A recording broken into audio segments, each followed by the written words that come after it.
objects around. Now, if you would ever want to change to work with your vertices, the vertices are the points. I'm going to switch into edit mode. How you do that is by going into tab. Okay, I just clicked on the tab key. Now I'm in edit mode. Now, if you want to deselect everything, you click on A. Now, if I would want to come in here and I would want to select my vertices, how I would do that, and I'm going to go here and pan this down. This is a vertice, and you select everything with your right mouse button. See, that's a vertice. This right here is an edge, and the interior of this is known as a face. Now you're going to be able to move these different things around. I'm going to switch back into object mode. Once again, I'm going to hit the tab key. See tab right there. Now I want to select everything here. I'm going to select it with the right mouse button, and I can zoom out here a little bit. Now you're going to be able to do a couple different things. You're going to be able to scale move one of your objects on the X, Y, or Z plane, and this right here, this red guy right here, is going to represent the X-axis, and the green is going to represent the Y-axis, and this is the Z. Now, if I would want to move my cube right here on the X-axis, once again, that is going to be your red. You're going to select that with your left mouse button, and you can see this line pops out here, and that is going to allow you to move it only on the X-axis. If we go and once again with the left mouse button, go and select the green arrow, it's only going to move on the Y. And if we go and select once again with the left mouse button on the blue arrow, that's going to move it on the Z axis or Z plane, however you want to refer to it. You're also going to be able to move objects by pressing shortcut keys, and the move key is going to be G. So if I have this selected, and you can see there's a line around the cube that tells you that it's selected. If I want to move it, I can just press on G, and then it'll just be tied or stuck to my mouse pointer. And then if I want to set it, I just press the left mouse button and it stops. So once again, I go and I can select that item, it's highlighted, press G, and it moves. And another thing that's kind of useful to be able to do is I could also select this guy and press G and then hit on plus and 5. And that's going to move it 5 blender units. You're going to be able to define how you move different items later on. I'll cover that in a later tutorial. And you could also press G and -5 and move it back again. So just different things you can do with all of these different shortcut keys. You're also going to have numerous different views and ways to look at your objects. If you want to switch to your front view, you're going to press on 1, and that is your front view. You're also going to get a right view with a 3, and you're going to get a top view with the number 7. Oh, another thing that you might want to do is I do not have a number pad on my keyboard, so I'm going to go into user preferences. And I do indeed have emulate number pad selected right there. So if you have that selected, you don't need to have a keyboard with a number pad. All right, so I want to cover that also. You're also going to be able to switch to the back view with Control 1, the left view with Control 3, and the bottom view with Control 7. And these things, you don't have to memorize all of them. Just over time, you're going to pick them up. There's also possible to get a camera view by pressing 0, and that is what your camera is going to be recording or what it's going to be seeing. And you're going to be able to use your right mouse button on the edge to move the camera. So you can see right there how I'm able to move the camera and put it exactly where I want it to go. Now you're going to have a perspective view, and let's switch out of this. Let's go back, and I'm going to press the O key here to get rid of our camera view. And what I want to do now is I want to talk about perspective view versus orthographic view. Now, perspective view is basically just going to show everything, or this is actually orthographic view. Perspective view is going to show everything in perspective. So the farther away an object is, the smaller it's going to be, or the closer, the larger it's going to be. Orthographic view is going to represent objects as the same size independent of the distance from your camera. And we'll get more into that as the tutorial continues. If you would like to split your screen and show multiple different things on the screen at the same time, you're going to be able to do that. With your left mouse button, just come up here. You can see these little lines up here. You're going to select them and then drag over. And that is going to allow you to display multiple different views of your screen all at the same time. And if you want to get rid of them, you're going to put your mouse button over that again, and you're going to see that little arrow popped up there. Boink, and now you're back to just one view. There's also a shortcut to show multiple different views. It is called the quad view. And to show it, you're going to go Control, Alt, and Q for quad. And there you can see right there, it gets kind of busy with the shortcuts there. But you're going to see that it is going to show you both the top view and top perspective, and then down here, the front and the right of the object. Since it's a cube, it looks kind of boring, but what have you. You're also going to be able to get rid of that by going Control, Alt, and Q and switch back to just one view, which is a little bit easier to deal with here. You're also going to be able to pan your view by going Shift and F, and then you're just moving the mouse key around if you want to do that. And you can shut that off by just clicking with your left mouse button, and that deactivates that. I'm going to come in here and just grab it with the center mouse button and put it back into perspective mode so I can see it a little bit easier. You're going to be able to both show and hide your properties. This is the properties panel right here by pressing N. So there, that's on and that's off. This is the tool menu. You'll be able to turn that on and off by just pressing the T key. Down here you will see some different operations that you're going to be able to pull off, and we're going to be able to move with this arrow here. You're going to go and rotate an object with this one and scale with that one. So move is what we've been using all along, and let's go and do a rotate. So we're going to be able to select this, and then we'll be able to click and drag with I'm using my left mouse button to rotate this item around. And you can see we're going to be able to use the X and Y planes just like we did previously. Likewise, I'm going to go now and scale this. I clicked on the scale tool, and I'm going to be able to click on this with the left mouse button and scale either on the X, Y, or Z plane, just like I talked about previously. So very, very useful stuff. Also, you're going to be able to go and make a lot of those changes over here with the transform tool. So location, rotation, scale, all of that stuff. And as you get more precise, you're going to be using this stuff a lot more than you're going to be using the regular mouse movements. Another thing it's good to know is your left mouse button, if you click, and once again, we're in object mode. That's very important to understand. If you go and you click anywhere in your perspective area, that is going to create the 3D cursor. Now this is going to define a lot of different things, but one thing it's going to define is where a new object is going to appear on our screen. And to make a new object appear on the screen, you're going to go Shift and A, and this is going to show you a whole bunch of different things. I'm going to talk about the Bezier tool later, but here is a mesh. So let's say I wanted to put in a sphere or what have you. There you go. And it appeared right in the center where I put my 3D cursor. If I would want to duplicate this guy and put it somewhere else on my screen, I can just go Shift and D, and that's going to do a duplication, perfect duplication. There you can see it again. Another thing that's very important to remember is if you ever do add new objects, always do it in the object mode, because if you do it over in the edit mode, objects that you are adding to your scene are going to be joined together. And I'm going to talk about how to disjoin objects here in a moment, but just wanted to talk about that. We're also going to be able to view our objects in numerous different ways. Come down here, you're going to see that we have solid mode is what we're using currently. You're also going to have wireframe, which is going to be very common, and then rendered and all these other different.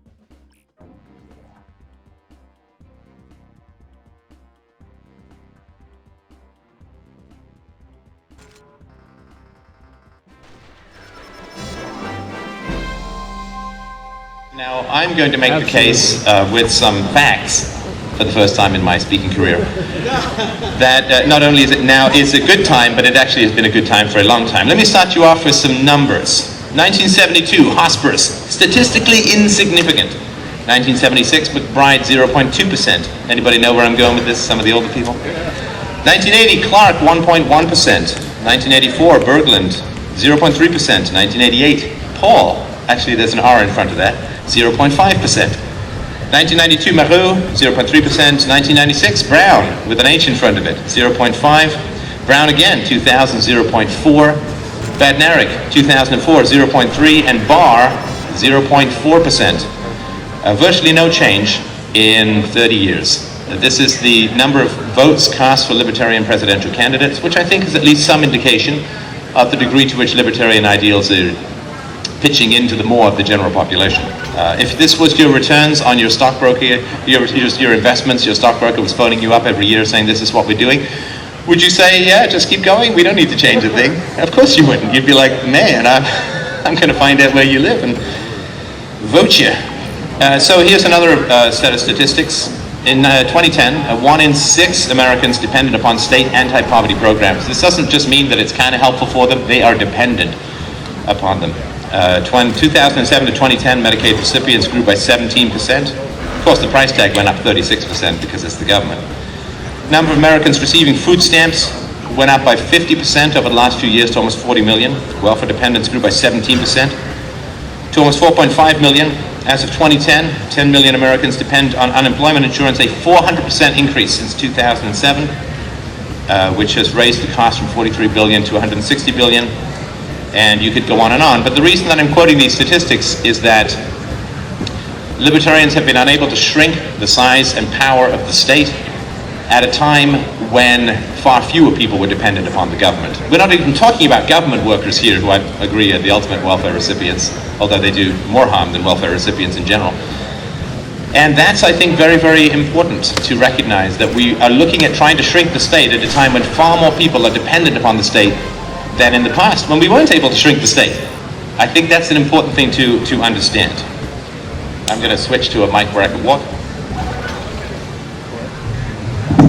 Now, of course, people will say that we have Ron Paul, and that's a very valid thing to say. Of course, Ron Paul is a great orator, a very intelligent man, and a supremely able politician, which is not an easy combination of skills to come by. But for those of us who are older, we know that this is not the first time that libertarianism has received a significant boost. Who would have predicted, say, in 1940, that Ayn Rand's books would be so phenomenally popular, would rank second in influence after the Bible. Atlas Shrugged is second in influence after the Bible. Of course, they both have the same kind of ending. And 7 million books, incredible objectivist movements in America, a significant boost. You got Barry Goldwater in 1964, amazing boost. We had, how many people would have predicted the current financial disasters if they'd been told that Alan Greenspan, a free market fanatic and a former objectivist, was chairman of the Federal Reserve? Imagine how quickly we're going to go back to the gold standard with that kind of individual in power. Well, of course it didn't work out that way. Governor Schwarzenegger brought his Conan sword to his budget meetings to remind people to cut, and he had a balanced budget amendment to boot. How's California's budget crisis doing these days? Well, pretty catastrophically. So I think these things are important to understand. The one thing that I would recognize, and I think really recommend, is to remember that humility is essential in intellectual pursuits. The one reason that I don't think that politics is going to save us, I think that we can be saved, I just don't think politics is going to do it, is intellectual humility. I don't think that I'm smarter than Ayn Rand. I don't think I'm smarter than John Locke, or Lysander Spooner, or Bastiat, or Hayek, or Mises, or any of the great geniuses who have worked, or all the founding fathers put together in a big brain blender. I don't think I've got a tenth of the 1% of the intelligence of these people. And they failed to restrain the size and power of the state. And they failed to restrain the size and power of the state when the state was teeny tiny. This is what my daughter would say, teeny tiny compared to now, right? You couldn't restrain the power of the state when it didn't have fiat currency, didn't have a central bank. You couldn't restrain the size and power of the state in the 18th and the 19th centuries when it didn't have a monopoly over the indoctrination of children. Couldn't do it. When it didn't have electronic surveillance, when it didn't have spy satellites, when it didn't have weapons of mass destruction, when it didn't have very tight control over the media. Couldn't do it then. And my feeling is that if you want to lift a truck, which is restraining the states through politics, you might want to start by lifting something a little bit smaller. And so if people can't lift something smaller, I don't assume they can lift a truck. And if you can't restrain the size and power of the state when the state is 1/10 or 1/20th the size it is now, through the force of your arguments, through the political process, there's no reason whatsoever to believe that we can restrain the size and power of the state now when it's much larger. When it's much larger, it's much more powerful, has access to far more control and violence and propaganda and magic money. You can't do it. You can't do it when it's small. You can't do it when it's bigger. Now, this doesn't mean that there's no way to control the size and power of the state. I'll make the case for that perhaps a little later. But I think that we can safely say that the electoral process there's ample evidence that it has not worked in the past. I think there's lots of good reasons for that. And I think that there's ample evidence to say that it's not going to work in the future. Last point I'll make before Ernie comes and shreds me some wisdom is there's a test for controlling the state. And it's a test that any one of us can do. I accept that the state is it's the criminal gang that won, and therefore it gains legitimacy. What's that old statement? Treason doth never prosper. What's the reason?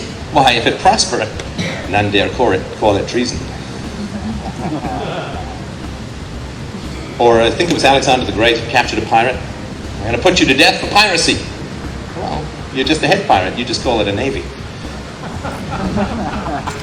So if you accept that the state is a criminal organization and you believe that through the power of your eloquence and the power of infiltrating a system and getting someone up to the top that you can reduce the criminality of a criminal organization, well, there's an easy task. You just have to join your local mafia and work your way up to the top. You know, you can watch The Sopranos, you can do your research, get ready. But you can work your way to the top of the mafia, and then you can say, listen, we need to cut our murders by half. We need to cut our extortion. We need to cut our drug running. We need to do we need to restrain the criminality of this organization. It's an easy task. Now, if you can do that with your local mafia or your local drug dealers or whoever it is that is a criminal organization right now, well, that's a great proof that you can infiltrate an evil organization and get it to reduce its criminal activities. Easy peasy. I mean, I put this out there for years. I'm not sure that too many libertarians have actually gone undercover and attempted to prove the thesis that through the power of persuasion, you can reduce the criminality of an organization. Because we all know that can't happen, right? Or if you think that it's too dangerous to join a criminal organization, you can join the teachers union and work your way up to the top of the teachers union and then get the teachers union to advocate the privatization of public schools. That's another way that you can test whether the power of eloquence can turn an organization against what it's designed for. Government is designed to punish its friends and reward its enemies, to get people stuff for free. Right? Government. The slogan is, free evil. And you can't get the government to turn against its objective, which is to steal and pillage and control and get stuff for free and give stuff for free. So that's my challenge, that if people believe that you can overturn the greatest criminal gang in history through the power of eloquence and through rising up through the ranks and turning it against itself, fantastic. Maybe you can join, and start totally small. Join a local Jane Austen book club and try and turn it against Jane Austen. Join a pharmaceutical lobby company, rise to the top and then get it to advocate for the ending of pharmaceutical patents. But you could go on and on with a million examples, and I won't, though I've been known to. But I'm sort of arguing that politics is a belief in the virtue of a government that it doesn't exist. If you can't join a criminal gang and make it into a bunch of relatively good guys, or at least less bad guys, it ain't never going to work with the state, because the state is the most powerful. You can't start with the smaller, it won't work with the larger. And with that, I turn the microphone over to Ernie Hancock, and I'm going to go and hide behind the stage in a fetal position. That's going to be all right.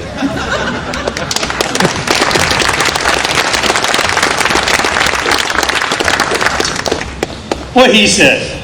I gotta give a public announcement. Don't take candy from strangers, especially if they're really big lollipops. What I want to do is make sure that we understand that my goal was never to change the political system. It was to make fun of it. When you start off as a young activist, it was '88, my wife and I, we just had our fourth child. We're coming into the movement, we're starting to understand, and when you actually had to go to the library and read the books, you had to go and read the actual law. You had to see this 1.5 inch thick thing that they just passed and realize, what did this gang with a flag just do to me and the future of my children? So you start looking for places, how do you express yourself? There was no anarchist, voluntarist, whateverist movement. You said anarchist, and you got guys from Seattle with dreadlocks in the middle of the intersection banging drums. That was not how it was perceived. What we would like now. So I just made some notes, and the main thing that I wanted to get across is that I never saw that there was a central plan for freedom.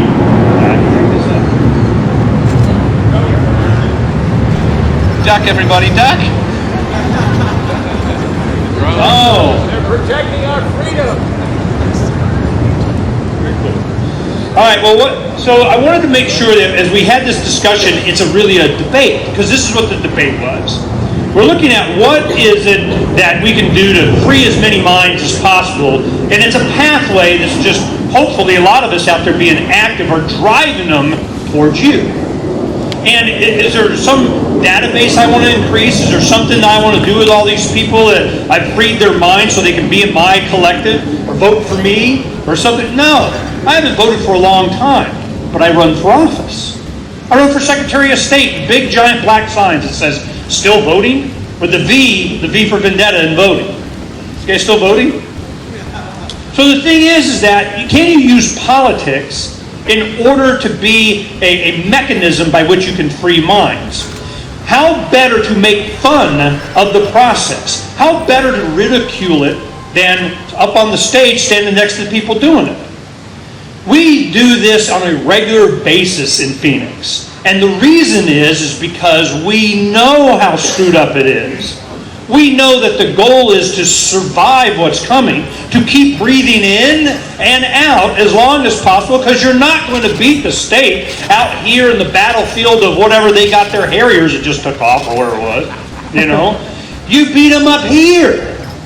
The battle is between the ears. And everything that we have done, the Levolution and all this other stuff, that's just one of 15 gazillion projects that we've done over the decades. And we've done many since then.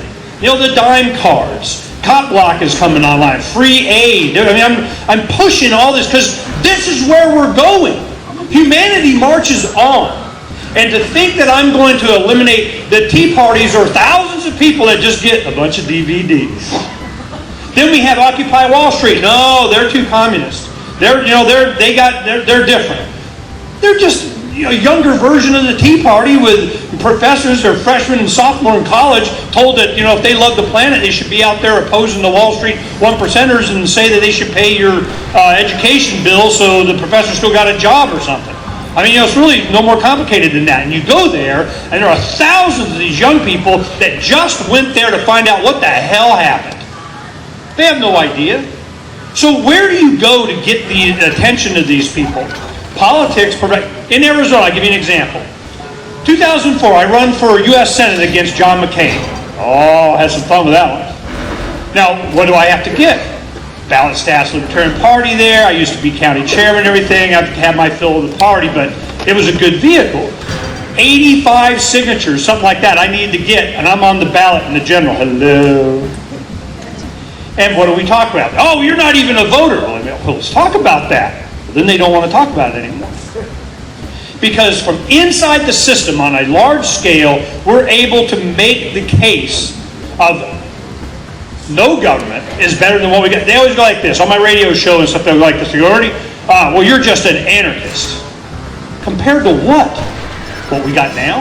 This is my choice. Seriously, none or this? That's my choice, none. I vote none. So the debate and the discussion I'm hoping to have with you and with Stefan is that can we use this corrupt, worthless piece of crap called the electoral process that has absolutely no way of measuring what we want anyway, as if that could be done. Can we use that process to free as many minds as possible? I say yes, and you can be creative in it, but I don't lie to people. I don't tell them that I vote. I don't ask them to vote for me. I question the process at every level. But you get to make the argument, if you're going to have a gun in the room, what is it there for? Protection of the rights of the individual. That's the only justification for it. If it doesn't do that, you alter or abolish. And the louder and as many times from many different directions I can say that, the better. And even Stefan wouldn't argue of how many legions have been stampeded towards his philosophy, and I support what he does, get little QR stickers, put them in high schools.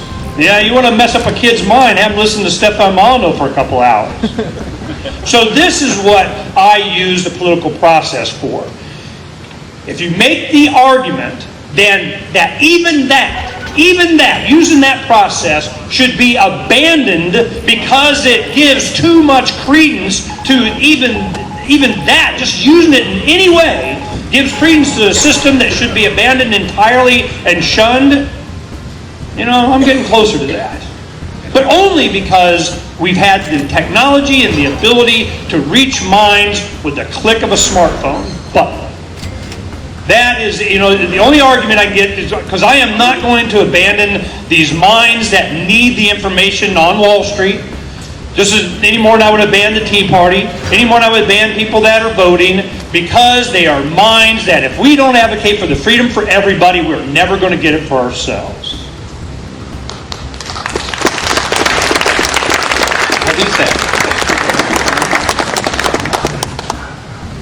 Well, the approach of politics is there's two things that people find generally of value in the political process. The first is, I think, completely delusional, but I can understand why people want to believe it, which is that if we get the right guy in power, then we're going to shrink the size of the state. So there's a direct, vote for Ron Paul, vote for whoever is going to have the best ideological approach, and I have no doubt that Ron Paul has great integrity, great knowledge, great intentions. I have no issue with him as a very moral human being. But the idea is that we get somebody in power, we're going to shrink the power of the state, shrink the size of the state. That's sort of one thing. And when people point out that this is statistically impossible, based upon the trends of the past 70 years, people say, well, no, we've got a backup plan. The backup plan is even if the guy doesn't get into power, he's going to educate people, right? He's going to educate people. People are going to learn about Austrian economics, they're going to learn about free market economics, libertarianism. Lots of people will come to the logically consistent application of the NAP and property rights, which is a free market anarchism or voluntarism, and that's great. But I would argue that education will not bring us freedom. And I will tell you why, and then you can tell me if I'm wrong. I could be. How many people here have tried to lose weight in their lives? Anybody? Yeah, we all at one time or another. You pass 40 and it's like, hey, what the hell's going on down here? I used to be able to eat all this crap, and now I can't. And people buy diet books. Does that cause them to lose weight? They get educated about nutrition. Does that cause them to lose weight? No. Some of the biggest people in the planet have the most diet books on their shelves. Knowledge does not translate to action in any direct form. If knowledge translated into action in a direct form, then those who knew the most about free market economics would be in the free market. Right? But there are lots of libertarian academics whose work I respect and whose people I respect, but they stay in a quasi-statist environment, even though they know a huge amount about free market economics. Because we're going to have some sacrifice. Oh no, I said the word sacrifice. That means all the objectivists in the world are going to tell me that I don't understand the word. And by the way, did you get that Ayn Rand was an anarchist? There's no government in Galt's Gulch. Anyway. There is going to be sacrifice. People are going to have to make do with less from the government than they're paying. Unless there's going to be a default, in which case there's going to be a really short, sharp payment. There's going to have to be sacrifice. And my belief is that you really can't rationally or consistently or believably call for sacrifice unless you're willing to make sacrifices yourselves, right? And yet politics doesn't work that way. Ron Paul's constituents receive lots of money from the federal government, brought home to them by Ron Paul. Now, there's lots of good arguments as to why he does that. They're just getting money back and all that. Well, of course, it's not true, particularly. The government just prints the money. They're just taking from the unborn. But the reality is that Ron Paul's constituents aren't willing to make the sacrifices, and we assume that they understand something about Austrian economics, or they're somewhat libertarian because they vote for the guy.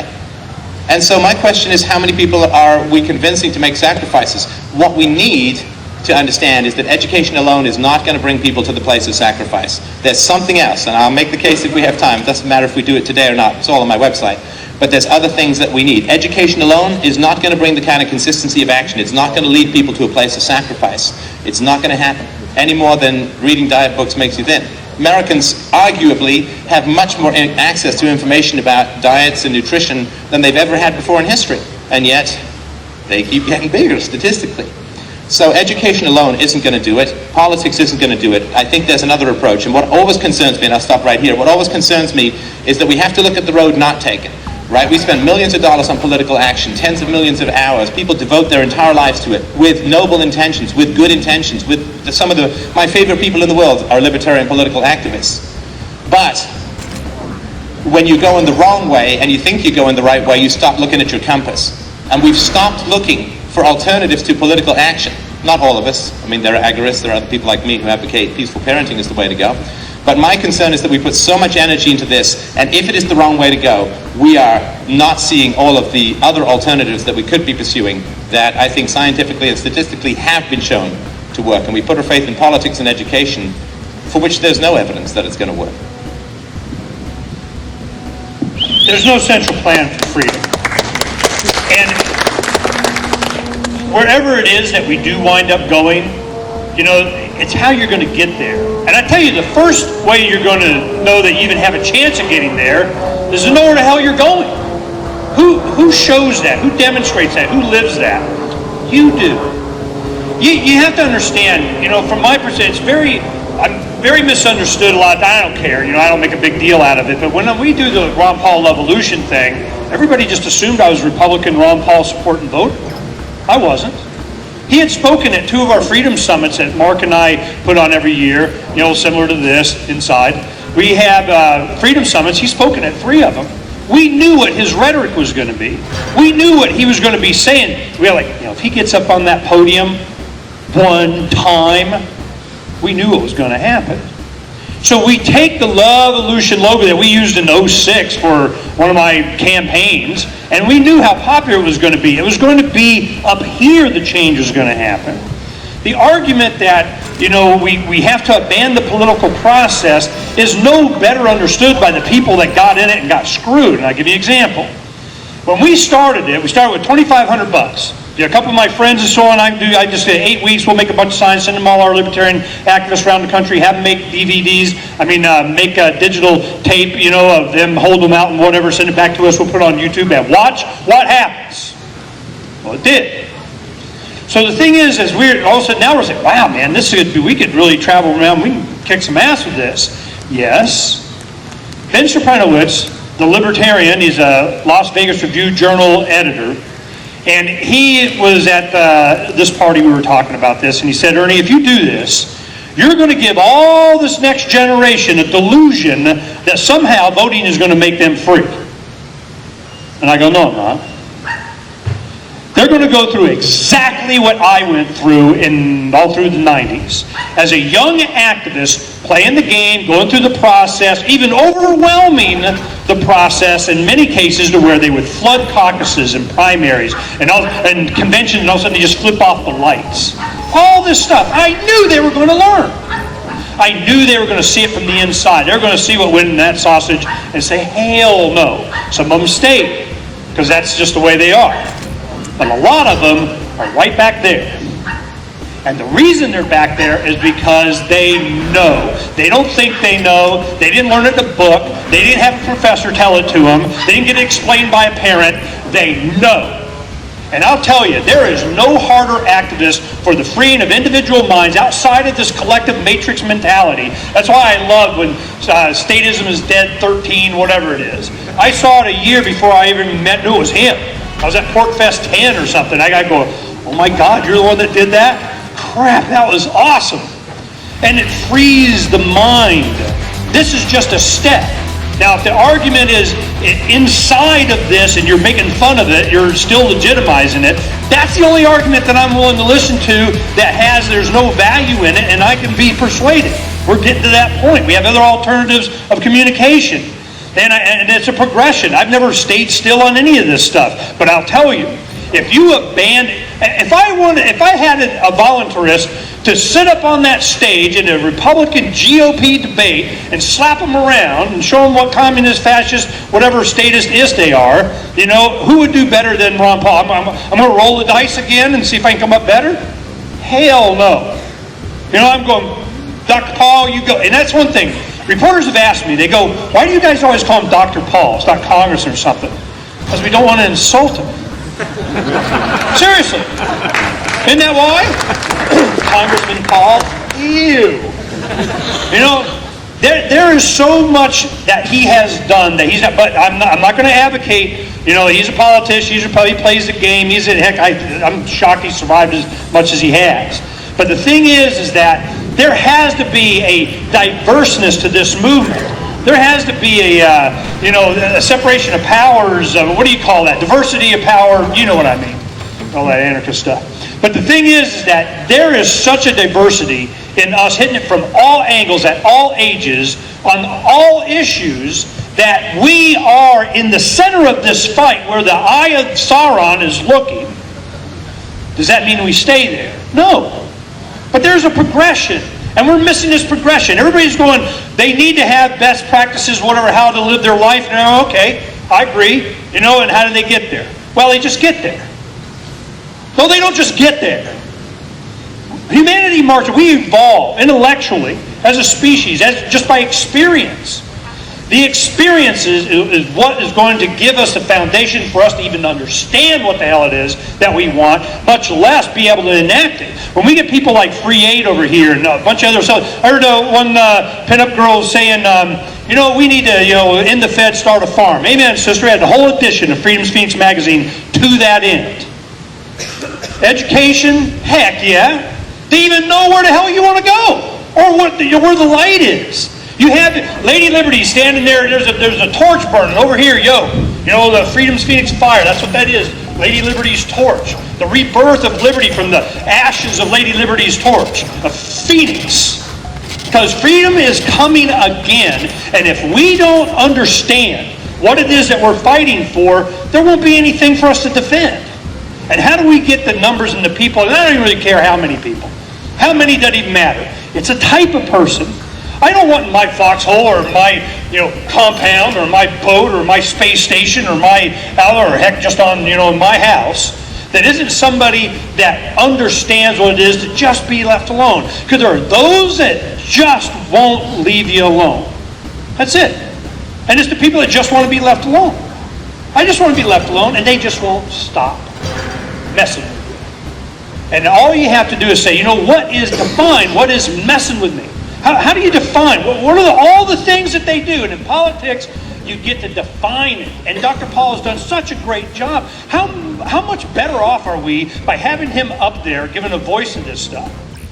But is politics the way? Does he legitimize the system? And I'm telling you, the young people have been involved in this for the past 4 years or so. They have gotten the greatest lesson ever. No, politics is not the way to get your freedom. It's just a way to show people that's not the way.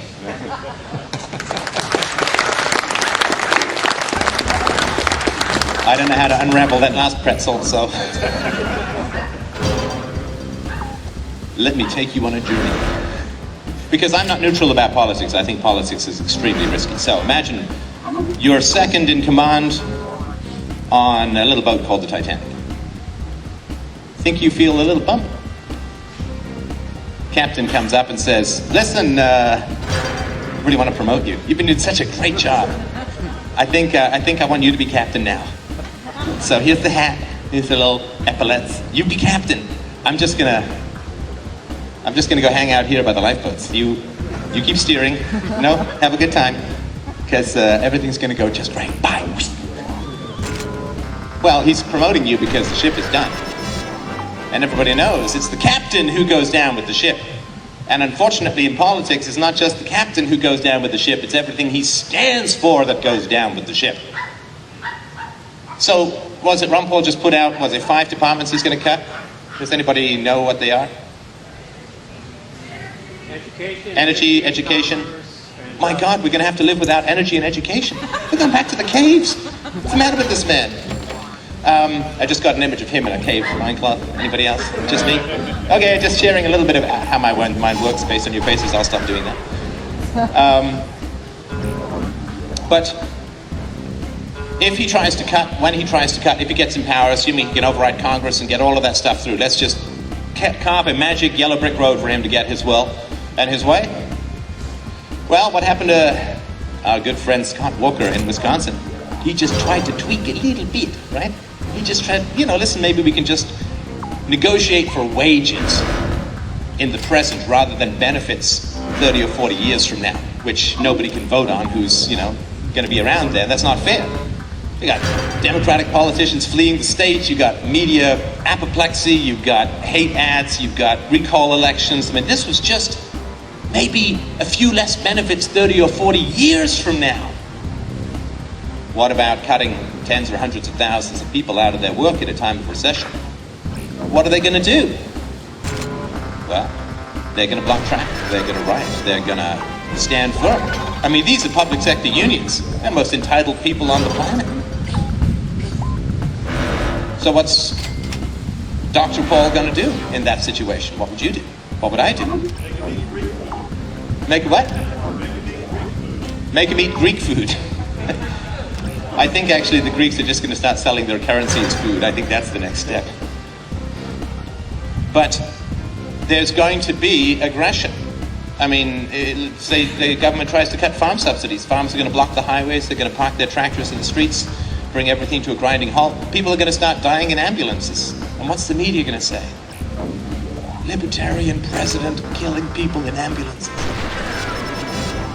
He's going to have to bring police out to clear the roads to let people through, otherwise the economy comes to a halt. Libertarian president brings water cannons out against poor, striking, defenseless teachers. There's a great risk if the ship is already going down in getting that promotion. It is not a good idea.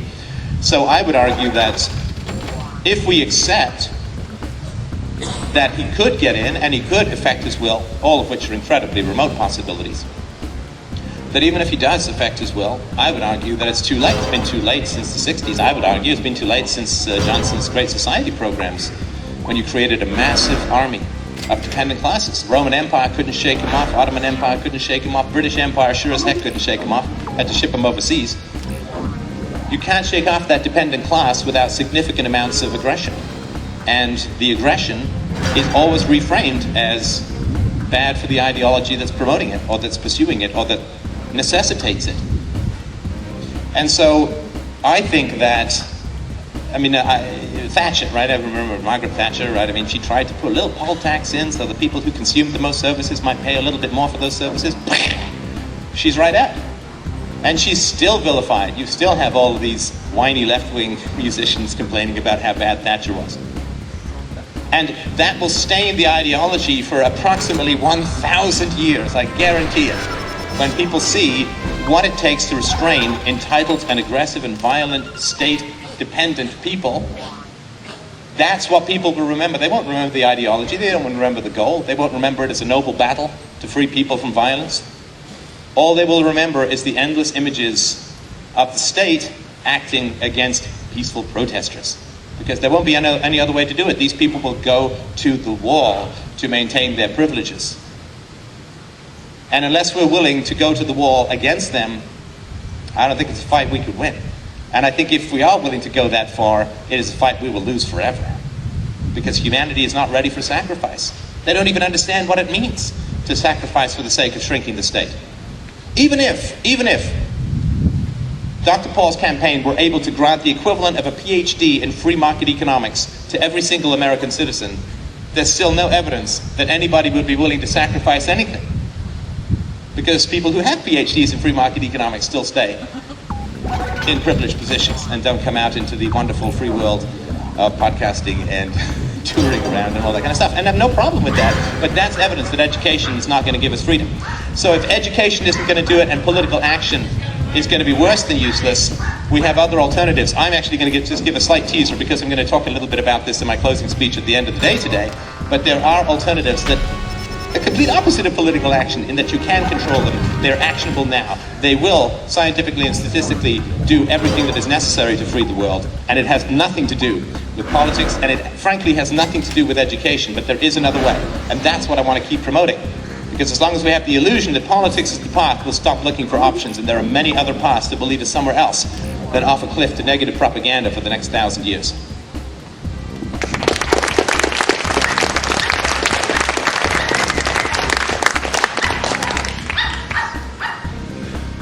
Doesn't like Stephanie. My whole thing is everybody's so worried about saving the ship of state. You know, it's always about the Titanic's going down. Who's going to be the captain? Who's going to, and they go on and on about how they're going to, you know, fix the gaping, ripping along the side gash in the hull. I don't give a crap about the ship of state. You know, you want to be screaming to the people on the ship, get off the ship. You know, you want to be the Carpathia. You know, here, get on, here's a rowboat. I mean, something. Who's out in the ocean yelling for them, you know, the icebergs are coming? You know, who's sharing with them another path? You'll hear a lot of times, oh, well, you libertarians just let everybody die and you don't care and you don't have compassion and all this other stuff. This is the most compassion. The sacrifice that you're talking about is what all of us do all the time, trying to share a different path. Just light the path for people. That's the love. That's the humanity. That's the sacrifice that we make for humankind. That. I see it all the time. I see so many selfless acts by so many people that deserve the freedom that they're demanding. And it's coming. In the end, freedom always wins. It just gets really messy first. You have to survive the mess.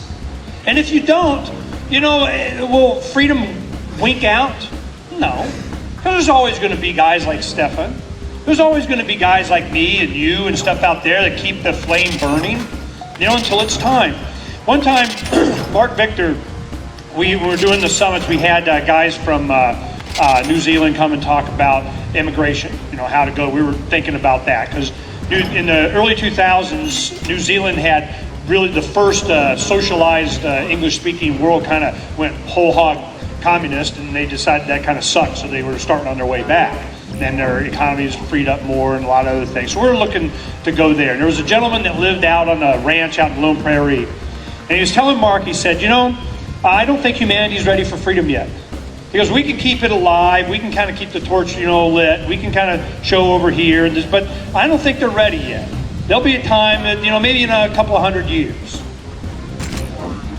And I always thought, I'm going, you know, let me tell you when they're ready. When they're ready. All you got to do is just, you know, we have Butler Schaefer has been around for decades. We did the interviews and he talked about libertarian movement since the 50s. You know, this has been a progression. You can see it coming. And the worse the state gets, the easier it is for us to make our case. Where do we make that case? That is what this debate, in my mind, is about. Where do you make that case? Everywhere. All the time. In the way you live, the way you raise your children, the way you interact with people, wherever the people are, in many various creative ways. I am all about promoting. I come to these things looking for another one to help promote in all of the media, whatever that we do, because you're an inspiration to a 13-year-old kid, a 23-year-old young woman that's out there begging for a book from Larkin Rose. Wow, this is what I thought was happening. And in the young minds, why do you think we support Stefan so much? We've got the QR codes. They're going all over the high school lockers. They're messed up, man. Teachers, deal with that. So, I don't want to do exactly what Stefan said. You don't want to give people any kind of confidence that this political system is going to, you know, give us some kind of path to freedom. It's not. It's what took it away. On my website, Freedom's Phoenix, you go to About Us. You know, it's 6 years old, this paragraph that just says, hey, we knew our rights were being taken from us before the ink was dry on the Constitution. Don't ever think this is a constitutional voting thing. You want to know about us? Go read this. We know. What are you going to do about it? Where are you limited? What are you going to not do? Well, I'm not going to do that. Well, you better be doing something else. Because if you're always the type of person that says, well, I'm not doing that, as if you've elevated yourself because you're not doing something, and you're not doing something else, you know, I'm going, well, at least you're not doing that, I guess. Do something. Do anything. I'm just creative in one area, making fun of the political process, and doing a fairly good job at it.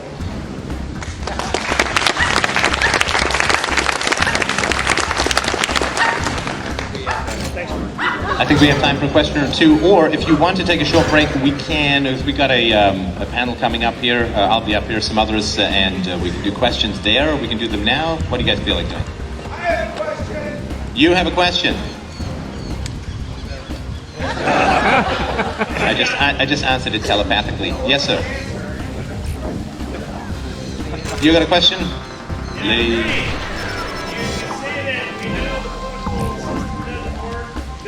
that on Ron Paul's website where it says donate? I don't know. I don't have anything to do with him. No, seriously, a lot of people misunderstand. When we did, it was never the Ron Paul evolution. It was an endorsement of his message. One time they go to me and they say, we're going to use the logo that you created. We're going to use it on the site. And I go, yeah, you and about 1,500 other people. It's the peace symbol, man. It's whatever. I had somebody send me a Facebook and said, there's this group, Occupy Canada, in Canada somewhere, Occupy wherever the heck it was, and they're using your logo. Is that with your permission? I claim copyright. No, it's a peace symbol. It's defined by you. Sooner or later, let me tell you what's going to happen. All these meetup people are going to go to this thing, Occupy with the Levolution, and go, well, we thought this was a freedom kind of libertarian. Well, obviously you're not it. It defines itself. So don't link me or any of the revolutionaries with Dr. Paul's campaign. They embrace that as some kind of legitimacy for him. Fine. He's not being too communist, so I'm good with that. But yeah, you're right. I mean, it's up to you to make sure that the people understand that it's not an endorsement of the political process, it's a message. Yes, sir. What do either of you have to say about Ron Paul being religious and saying that evolution is not true? What do either of us have to say about Ron Paul being religious, and he's made some claims that he is skeptical about evolution or believes that evolution is not true? Yeah. Confusing me with someone who cares. I really don't care. The religion and all the stuff that goes into, a lot of people wanted to know about a lot of things that Dr. Paul says. And I'm going, am I allowed not to care? I don't care. Well, what resonates with you? What did he say? What did you learn from it? And that's one thing. I've been on lists before where you're making some kind of case on a principle, and from out of the blue somebody says, do you believe in God? And I'm going, okay, I'll play your game. Why does that matter? I mean, there's something that's going to, because what they're trying to do is if you do or don't, depending on their position, they're going to delegitimize everything that you said in the email thread or whatever it was you were talking about. The belief or non-belief in whatever, that diminishes everything that you said regardless of what it was, and that was their argument. Is that, well, you do or don't believe in, so therefore your argument has no weight. If that's your only criteria, then you're getting inside people's heads and whatever spiritual thing that they've had, as that somehow has tainted everything that they've said. You can make a case for that. A lot of people do. I'm looking at how they're interacting with me. How are they using force against me? How are they aggressing against me? What are they advocating? Where's the gun? That's what I care about. I think it's not good. I think it's not good. I think that if you're going to make a career out of dedicating yourself to the truth, to reason, to evidence, to philosophy, you kind of have to drive it home. You kind of have to go the whole distance, I think. If you go halfway, you kind of end up in a not so great place. I mean, I was raised as a Christian. I was an objectivist for many years, and that boat of truth just keeps on going. And I think if you stop it at some place, I think you lose a lot of credibility. I think that it's tough. Look, let's be honest. It's tough in the U.S. to be in the political process without bending to some degree to the religious right. That's just the reality. There's a very powerful lobby. They have a lot to say. The pizza guy just got in trouble about his abortion stance and so on. So you have this, they're very well organized. They have a lot of media credibility and so on. So I think that there's no doubt that enormous numbers of people have been brought to a more rational position through Dr. Paul's economics and through his politics, through his analysis and so on. But of course, we're all about seeing the unseen, not the seen, right? That's like saying that people have come to anarchism through Dr. Paul is like saying people got jobs through government programs. Of course they did.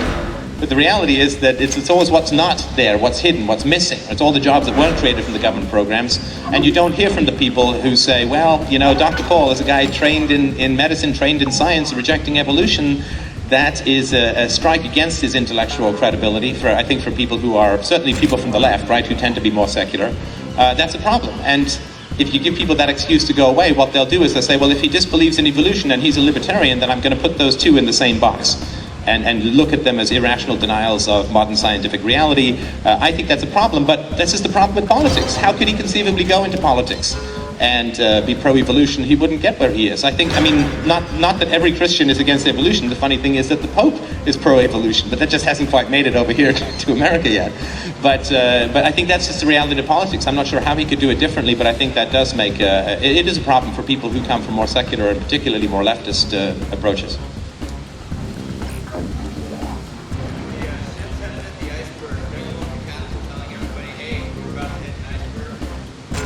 So with the iceberg metaphor, we're going to work that one to death, right? Okay, so the iceberg metaphor is, don't you want everyone to hook up with Kate Winslet? Sorry, was that?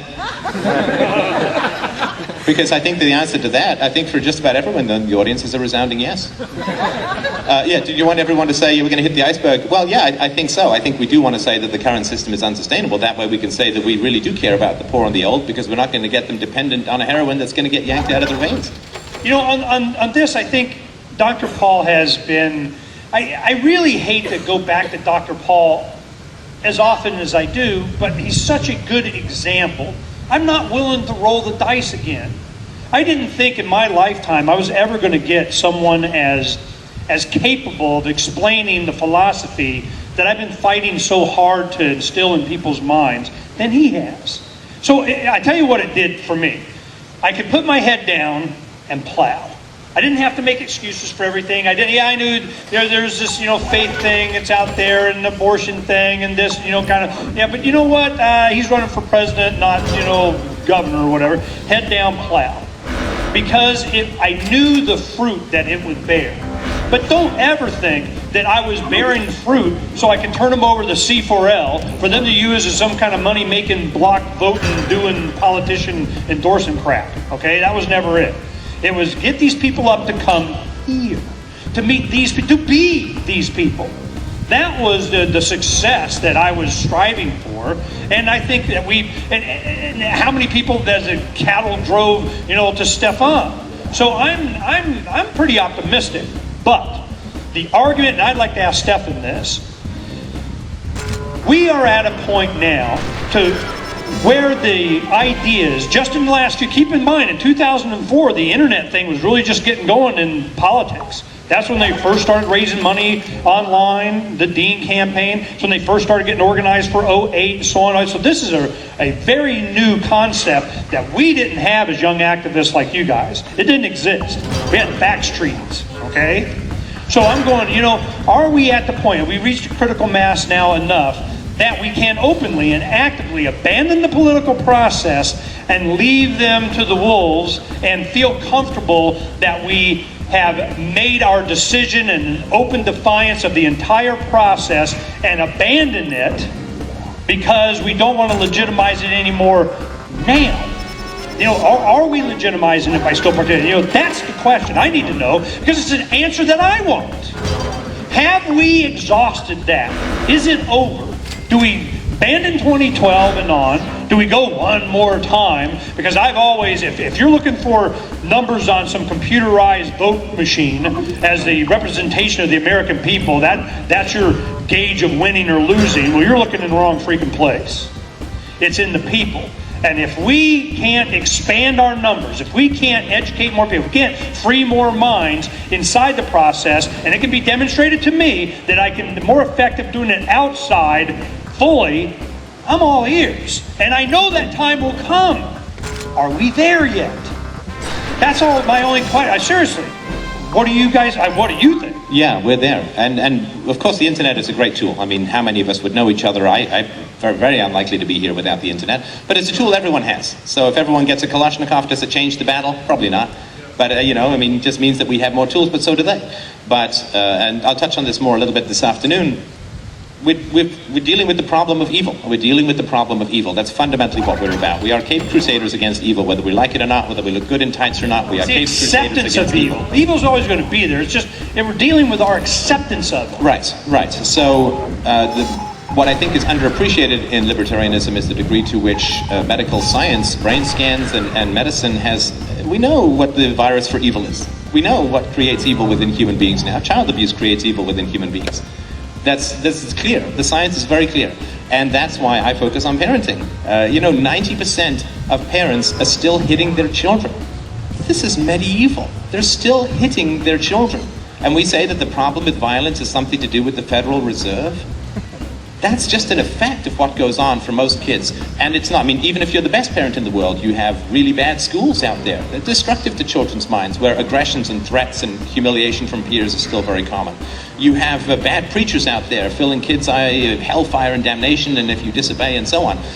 We need to deal with the initiation of force within the family, and then it will roll out very, very quickly that the initiation of force within society is going to diminish, because children who are raised peacefully do not speak the language of violence. And when someone in authority comes and goes, rah, rah, rah, rah, they won't even understand. It'd be like someone yelling at you in Mandarin. It may be amusing, but it's not going to be terrifying. You just can't teach children that language, and that's how we free the states. It has nothing to do with politics. That's just an effect of what goes on for most people within the family.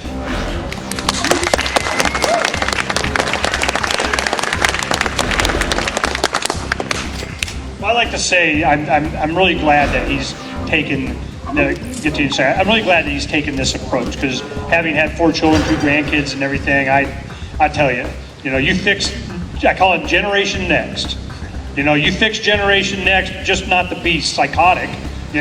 Whole bunch of problems go away, and it seems like they're doing it on purpose, doesn't it, Nick?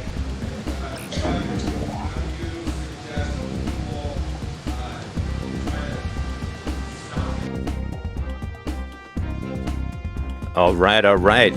Good morning, everybody. It's Stefan Molyneux in for Peter Schiff on the Peter Schiff radio show. I hope you're doing fantastically this morning. This morning, as usual, as per last time, we are going to be talking about philosophy. Why? Because that's my thing, man. That's my gig. I run free. Hi, everybody. Stefan Molyneux from Free Domain Radio, back with our old friend Peter Schiff, president of the Euro-Pacific Capital and a well-known commenter on all things financial, economic, and practical and theoretical. Thanks again. Of course, always a pleasure to chat with you, Peter. Always a pleasure to be on with you, Stefan, and I'm glad you're still doing it.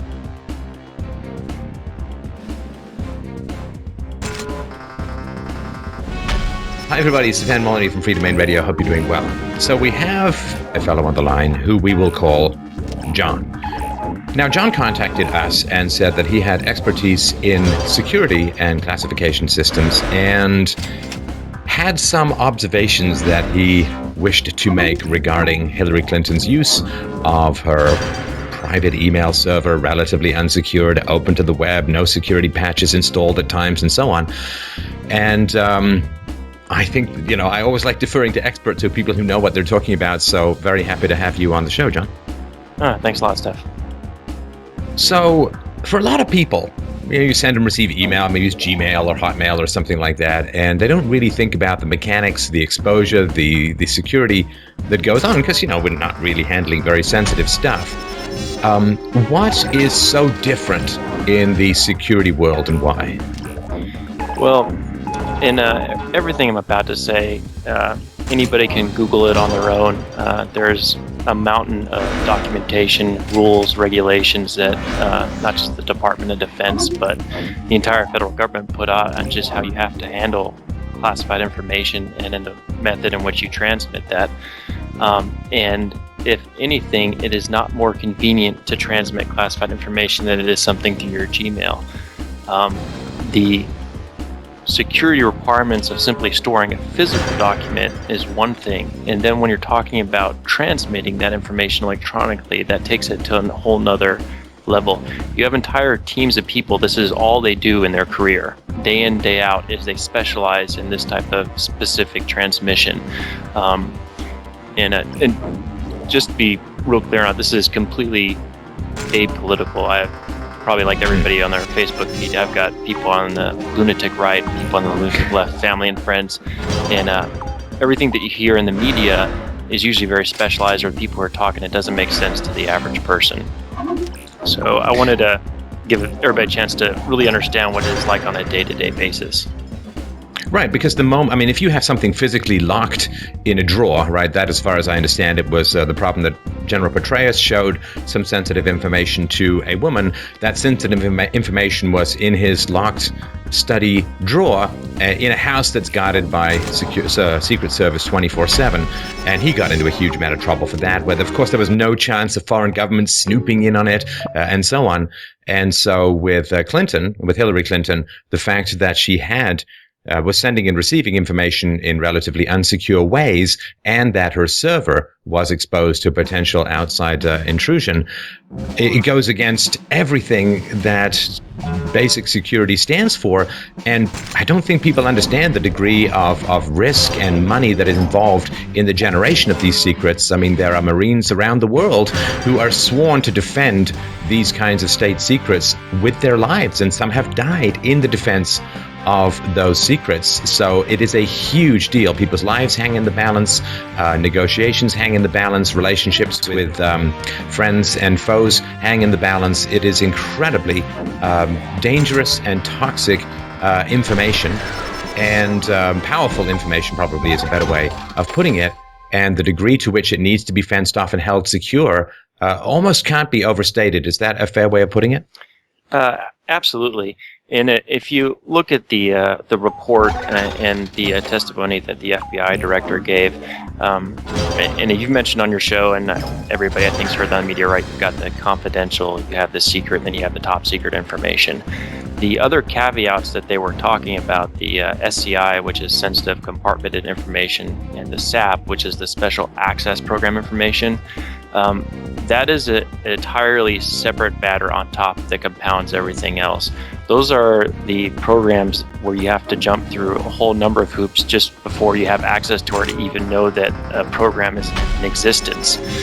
Those requirements are far and above anything else that you do for regular classified information, which is usually it's classified at that level because it's a source or a method where somebody could possibly get killed if that source or method got out, or it would invalidate some very, very expensive government investment in either a collection capability or something in industry.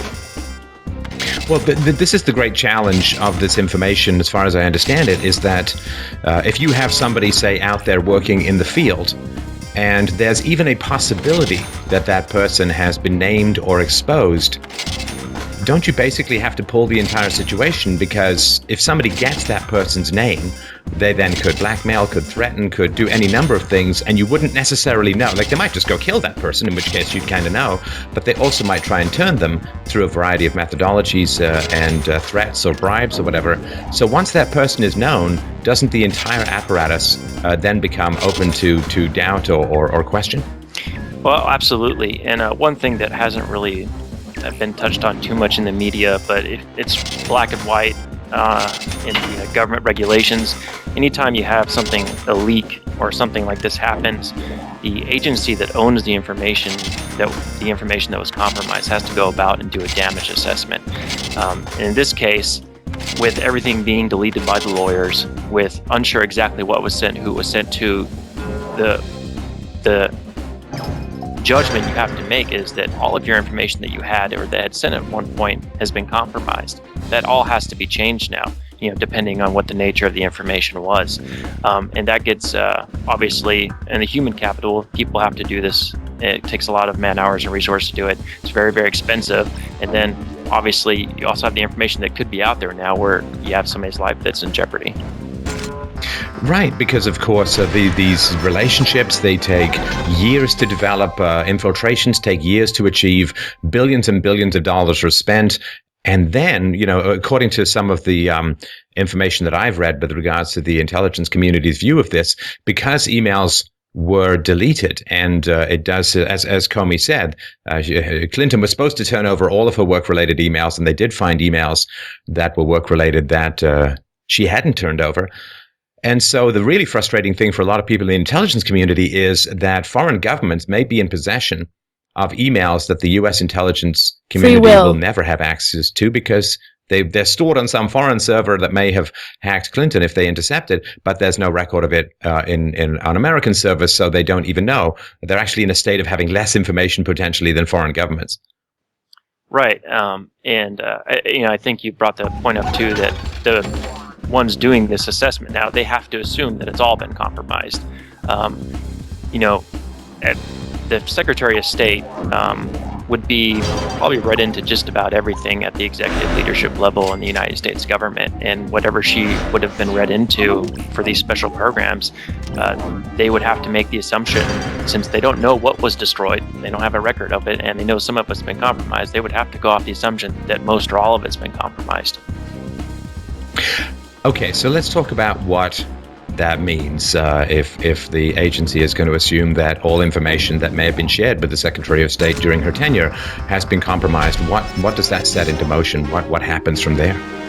So, but right before we get into that, though, there was one point that was made a lot in the media of that this was a case of an agency dispute between the State Department or the CIA or the State Department and the Defense Intelligence Agency, or that things were over-classified. They weren't really as classified as they were made out to be, or they were incorrectly classified. That there is no chance that happens on any way, shape, or form. There's never a department dispute about classified information. A single agency may dispute that something is classified appropriately, and they can attempt to remedy it with that agency. But whatever agency produces the information, that's the way you have to treat it. It doesn't matter if you disagree with it or not. So if the State Department, for instance, produced a very highly classified document and the CIA used it, the CIA cannot turn around and treat it however they felt it should be treated. They would have to go by what the State Department said it needed to be treated as. So all those thousands of emails that have been deleted, and they're probably never going to be able to recover, regardless of what the former secretary says, oh, well, it was overclassified, or it's not really, there's a dispute about which classification to be. Completely irrelevant. The agency that owned the information makes that determination, not the agency receiving or using it.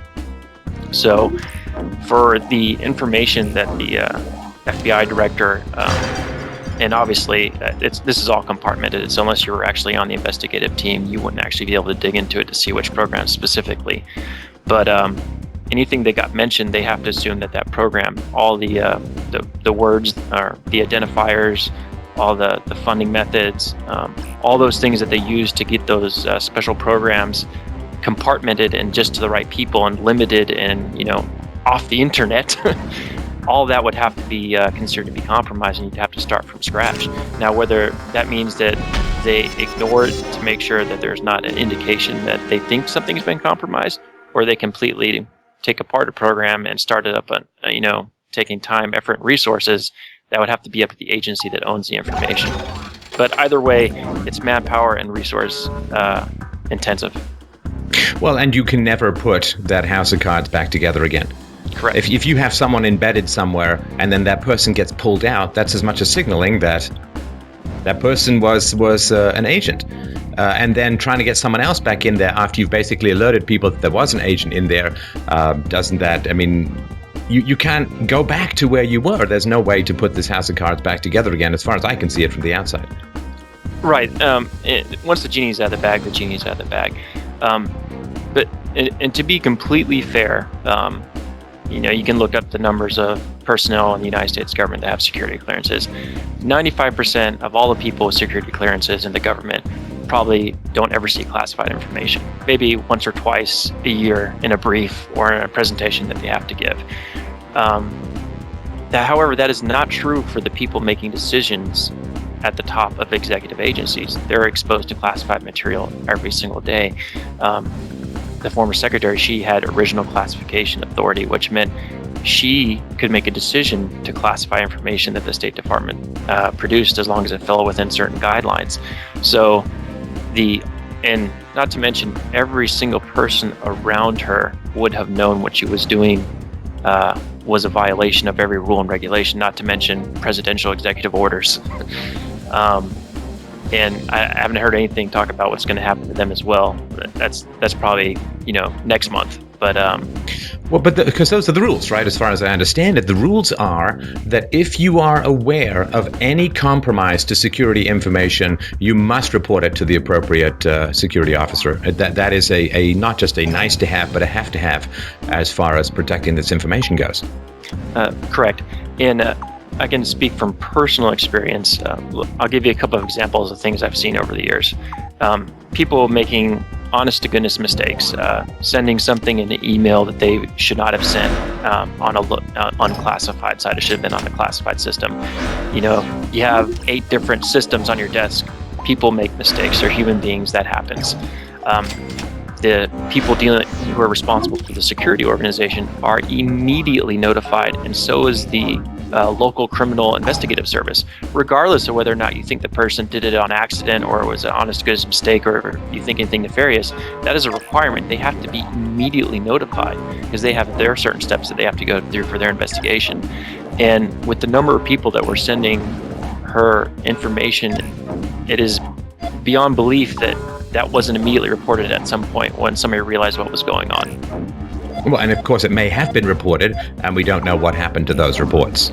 True. Right. So, and this to me is why thinking this is about Hillary Clinton as a solo actor is a red herring, because she would be the epicenter if charges were laid. She would be ground zero, but the sort of the legal blast would go out many layers for whoever was in contact with her. Is that a fair point? Absolutely. I mean, I've seen people reprimanded for not reporting, fellow government employees when they were just in a position of trust and confidence. Didn't even have anything to do with classified information, just for not following directives.